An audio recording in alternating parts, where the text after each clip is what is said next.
नमस्कार, केजीएस में आप सभी लोगों का बहुत-बहुत स्वागत है। मेरा नाम है मनीष श्रीवास्तव और डेली मैप ड्रिल में हम किसी न किसी एक जगह की मैपिंग करते हैं, जो आपके लिए एग्ज़ाम पॉइंट ऑफ व्यू से बड़ी ज़रूरी होती है। तो आज की क्लास में हम किसके बारे में बात करने वाले हैं? तो हाल ही में एक बहुत ही फ़ेमस आइलैंड है, जो कि अटलांटिक महासागर में पड़ता है, वो चर्चा में आया है, जिसका नाम क्या है? फ़ॉकलैंड। ये फ़ॉकलैंड द्वीप क्यों चर्चा में है और साथ-साथ इसका क्या इम्पोर्टेंस है, इसको हम समझेंगे। देखिए, ये एक ऐसा आइलैंड है जो बहुत कंट्रोवर्सी में रहता है और हाल ही में फीफा वर्ल्ड कप चल रहा था और फीफा वर्ल्ड कप के समय इस आइलैंड के बारे में फिर से चर्चा हो गई। क्यों हुआ ऐसा? क्योंकि 2 टीमें मैच खेल रही थी जिनका नाम था अर्जेंटीना और इंग्लैंड।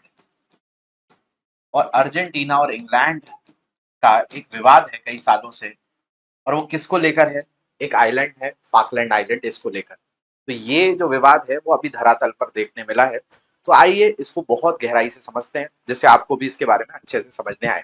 तो हम किसके बारे में बात कर रहे हैं? जब आप देखोगे दक्षिण अमेरिका को, तो दक्षिण अमेरिका में कुल 12 देश और एक टेरिटरी है, एक फ्रांस की टेरिटरी है। जो मुख्य भूमि देखोगे तो 12 देश मिलेंगे आपको यहाँ पे और एक क्षेत्र है जो किसका है?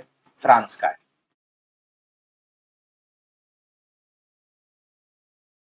तो अगर हम इसको गहराई से देखते हैं तो पता चलता है कि ऊपर की तरफ आपको कोलंबिया है, इक्वाडोर है, पेरू है, फिर इधर आओगे तो ये चिली है और नीचे अर्जेंटीना है, इससे ऊपर उरुग्वे है, पराग्वे है, बोलीविया है, ब्राजील है। लेकिन इसी के पास ये चिली अर्जेंटीना से अगर हम इस तरफ आए तो एक छोटे आइलैंड्स मिलते हैं जिनको क्या कहा जाता है? फॉकलैंड कहा जाता है। फॉकलैंड आइलैंड्स कहते हैं। अब ये जो फॉकलैंड आइलैंड है इनको ही स्पेनिश में कहते हैं इस्लास मालविनास। और इस तरह के ही बैनर लेकर अर्जेंटीना के प्लेयर्स ने और अर्जेंटीना के समर्थकों ने दिखाए। अब इसमें है क्या? ये जो क्षेत्र है फॉकलैंड का, इसको माना जाता है कि ये है किसका? ये है यूके का, ब्रिटेन का। लेकिन इस पर दावा कौन ठोकता है? अर्जेंटीना ठोकता है। तो इसी कारण ये चर्चा में आ गया है और हमारे लिए पढ़ने का एक विषय बन गया है। तो ये अभी क्यों पढ़ रहे हैं हम? तो उसका सबसे पहला कारण यही है कि 2026 फीफा वर्ल्ड कप चल रहा है और इस फीफा वर्ल्ड कप फाइनल में पहुंचने के बाद अर्जेंटीना के जश्न के दौरान खिलाड़ियों ने एक बैनर दिखाया जिस पर लिखा था फॉकलैंड आइलैंड अर्जेंटीना के हैं। मतलब ये जो द्वीप हैं ये हमारे हैं।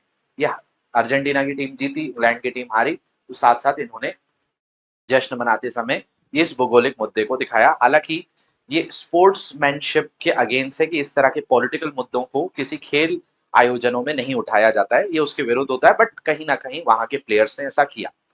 लेकिन अब उन्होंने सही किया गलत किया ये अलग बहस है, लेकिन हमारे लिए तो इस आइलैंड के बारे में अच्छे से जानना जरूरी हो जाता है, तो हम इसकी मैपिंग करते हैं। तो बात करें इसके बाद, खेल आयोजनों में राजनीतिक संदेशों के खिलाफ नियमों के उल्लंघन के कारण फीफा ने इस मामले की समीक्षा शुरू कर दी है। तो फीफा इस पर एक्शन लेगी, लेकिन हम हमारा इसके मैपिंग के थ्रू एक्शन लेते हैं और समझते हैं ये फाकलैंड कहाँ है। तो ये देखो आपको देखने मिल रहा है लास मालविनस सन अर्जेंटिनस। तो ये लास मालविनस मैंने अभी आपको बताया है ना, ये आपका इस लास मालविनस जो है वो क्या कह रहे हैं कि हमारा है ना, मतलब ये जो लास मालविनस है ये किसका है? अर्जेंटीना का है। ऐसा कह रहे हैं कि ये सारे द्वीप हमारे हैं। अब कुल मिलाकर अगर हम देखें तो ये आइलैंड्स कहाँ पड़ते हैं? ये है पूरा का पूरा दक्षिण अमेरिका। अब दक्षिण अमेरिका के अगर हम दक्षिणी हिस्से पे आएंगे तो ये छोटे छोटे से द्वीप हैं जो किसके हैं? यूके के हैं। अब यूके कहाँ है? यहाँ पर है। अब यूके से ये इतने दूर है, लेकिन ये किसके नजदीक है? अर्जेंटीना के नजदीक है। तो अर्जेंटीना इसलिए इसमें अपना क्या करता है? अपना दावा पेश करता रहता है। हालांकि इनके बीच में युद्ध भी हुआ था, 74 दिन युद्ध चला था, बाद में यूके ने ही वो जीत लिया था। तो असल में तो ये यूनाइटेड किंगडम का है, लेकिन दूरी की वजह से इस पर बार बार क्लेम कौन करता है? अर्जेंटीना का क्लेम करता है। तो कुल मिलाकर ये दो आइलैंड्स हैं, मतलब दो ग्रुप्स ऑफ आइलैंड हैं जिनको वेस्ट फाकलैंड और ईस्ट फाकलैंड कहते हैं। इसी में जो सबसे प्रमुख क्षेत्र है वो स्टानले है, यानी पश्चिमी फाकलैंड और पूर्वी फाकलैंड। तो ये आइलैंड्स हैं जो किस तरफ देखने मिलते हैं? तो ये अर्जेंटीना है जिसकी राजधानी ब्यूनोस एयरेस है। इस तरफ ये आपको चिली देखने मिल रहा है ना, यहाँ पर एक स्ट्रेट भी है, एक स्ट्रेट भी पढ़ाऊंगा आज आपको। तो हम लोग बहुत सारी चीजें सीख लेते हैं स्ट्रेट को, ये आप लोगों ने पता है ना क्या कहते हैं हम, जल डमरू मध्य कहते हैं। तो इस सीरीज के माध्यम से हम चाहते हैं कि हम दुनिया के कोई भी ऐसा क्षेत्र हो जो चर्चा में रहे और वो आपको आए, है ना, यही हमारा पर्पस है कि आपको फिर एग्जाम में इस तरह के प्रश्न आ जाएं तो आपको लगे ना कि ये प्रश्न क्यों पूछ लिया गया था। तो इस तरह की सीरीज का पर्पस यही है। तो मैं आप सारे लोगों से कहूंगा जो लोग रेगुलर देख रहे हैं, इसके नोट्स जरूर बनाकर चलें, है ना, एक कॉपी बना लें मैप्स की, और जिसको आप रोजाना बेसिस पे जो सेशन होता है उसको नोट कर लिया करिए। 10-15 मिनट का समय आप लोगों के पास होता ही होगा, और साथ में इस पे अच्छे से गहराई से पढ़िए। चलिए, अगर हम फाकलैंड द्वीप की बात करें, जिसमें मैंने बताया पश्चिमी फाकलैंड है, ये पूर्वी फाकलैंड है ना, दक्षिणी अटलांटिक महासागर के अंदर आ जाता है। तो फाकलैंड द्वीप, जिसको इस्लास मालविनास दक्षिण अटलांटिक महासागर में स्थित एक स्वशासित ब्रिटिश विदेशी क्षेत्र है, जिस पर यूनाइटेड किंगडम और अर्जेंटीना दोनों अपना दावा करते हैं। लेकिन असल में वो आखिरी में किसका हो गया है? ब्रिटेन का ही हुआ है। ये स्थान स्ट्रेट ऑफ मैगलन से लगभग 480 किलोमीटर पूर्व में है। जब स्ट्रेट ऑफ मैगलन की बात करें तो मैंने अभी आपको बताया था यहाँ एक स्ट्रेट है, स्ट्रेट जल डमरू मध्य, जिसको आप क्या कहते हो? जल संधि कहते हो। अभी दिखाऊंगा भी मैं कि जल संधि कैसी है। तो ये जल संधि क्या करती है? आपको अटलांटिक महासागर से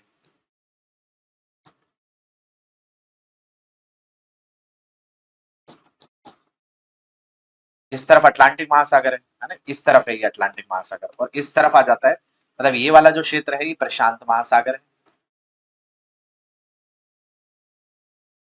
और इस तरफ ये जो दिख रहा है ये अटलांटिक महासागर है। तो अटलांटिक महासागर को प्रशांत महासागर से जोड़ने वाला जो जल डमरू मध्य है, इसका नाम मैगलन है। ठीक है, इसमें इस तरफ आपका अर्जेंटीना आ जाता है, इस तरफ चिली आता है, तो चिली और अर्जेंटीना को भी अलग करता है, और अटलांटिक महासागर को प्रशांत महासागर से जोड़ता है। तो ये यहाँ पे क्या है? ये स्थान स्ट्रेट ऑफ मैगलन से लगभग कितना है? 480 किलोमीटर पूर्व में, और दक्षिण अमेरिका के दक्षिणी सिरे के उत्तर पूर्व में स्थित है।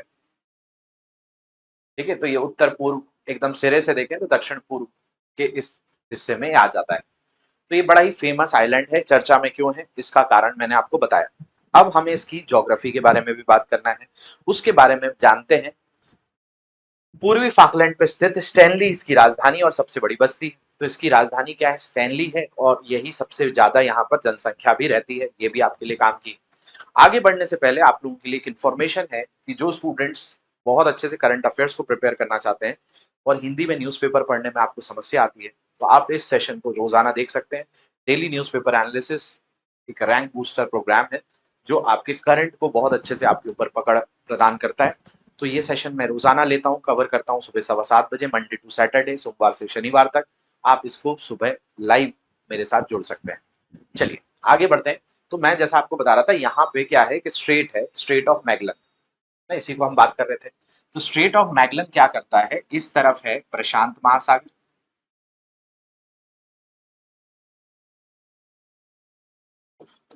और दूसरी तरफ है आपका अटलांटिक महासागर। इनको जोड़ने का काम करता है, और इसके ही 480 किलोमीटर जब इस तरफ जाएंगे तो हमें क्या मिलेगा? फाकलैंड मिलेगा, है ना। जैसे यहाँ पे दिख रहा है आपको स्ट्रेट ऑफ मैगलन है, तो इस तरफ जो ये हिस्सा दिख रहा है ये टिएरा डेल फ्यूगा, ये अर्जेंटीना का है और ये चिली का है। तो इन दोनों भागों को ये अलग भी करता है, और साथ साथ प्रशांत महासागर को अटलांटिक महासागर से जोड़ता है, और इसके इस तरफ ही आपको ये आइलैंड्स देखने मिल जाते हैं। तो अगर हम इसकी भौगोलिक स्थिति की बात करें तो ये है ये आइलैंड्स, जो एकदम दक्षिणी सिरे से इसके उत्तर पूर्व में मिल जाएंगे। ठीक है, यहीं पर मैंने ये मैगलन की जल डब्रू मध्य भी बता दिया। तो ये लगभग 12,200 वर्ग किलोमीटर के इलाके में फैला है, जिसमें ईस्ट फाकलैंड, वेस्ट फाकलैंड और 700 से ज्यादा छोटे द्वीप शामिल हैं। ऐसे छोटे छोटे आइलैंड इसमें शामिल हैं। इसके अलावा यहाँ ऊंची नीची पहाड़ियां देखने मिलती हैं, पीठ भूमि यानी दलदल भूमि मिलती है, टेढ़ी मेढ़ी तट रेखाएं हैं, और ठंडी हवादार समुद्री जलवायु भी यहाँ पर पाई जाती है। इसके अलावा यहाँ की ऐतिहासिक पृष्ठभूमि, जैसे अभी ये चर्चा में क्यों है? क्योंकि बात की जा रही है कि ये आइलैंड ब्रिटेन का है। तो ये कैसे ब्रिटेन का हुआ? तो माना जाता है एक समय पे ये फ्रांस का था। फ्रांस के बाद ब्रिटेन और अर्जेंटीना के बीच में विवाद हुआ, कुछ समय अर्जेंटीना का भी रहा, फिर ब्रिटेन ने वापस से कब्जा कर लिया, फिर युद्ध हुआ। तो अभी मुख्य तौर पर ये किसका है? ब्रिटेन का है। लेकिन इसकी ऐतिहासिक पृष्ठभूमि की बात करें तो सबसे पहले यहाँ फ्रांसीसी लोग बसे 1764 में, जिसके बाद ब्रिटिश और स्पेनिश नियंत्रण रहा, है ना। पहले फ्रांसीसी लोग आकर बसे, ब्रिटिश और स्पेनिश नियंत्रण रहा। ब्रिटेन ने 1833 में फिर से नियंत्रण हासिल किया, जबकि अर्जेंटीना अभी भी अपनी संप्रभुता का दावा करता है। इसके अलावा 1982, देखो ये जो स्पेन के लोग हैं, स्पेनिश लोग हैं, अर्जेंटीना में आकर बसे थे, क्योंकि ये बाद में खोजा गया था। 1982 का फाकलैंड युद्ध बड़ा महत्वपूर्ण है, जो 74 दिनों तक चला, ब्रिटिश नियंत्रण की बहाली के साथ समाप्त हुआ। तो आखिरी में ये किसका है? ब्रिटिश नियंत्रण का है। ये युद्ध भी बड़ा फेमस है। 1982 में 74 दिन तक ये युद्ध चला था। तो यहाँ पे और अलग अलग तरह की जैव विविधता, जैसे पेंगुइन मिलती हैं, सी लायंस मिलते हैं। तो तटीय इलाका है, ठंडा इलाका है, ऐसे क्षेत्र पर पड़ता है, और बड़ा ही सुनहरा मनोरम दृश्य वाला ये जो है द्वीप देखने मिलता है। इसके अलावा अगर हम बात करें इसके बारे में, तो कुछ और भी इंपॉर्टेंट जानकारी, इसकी विशेषताएं क्या है।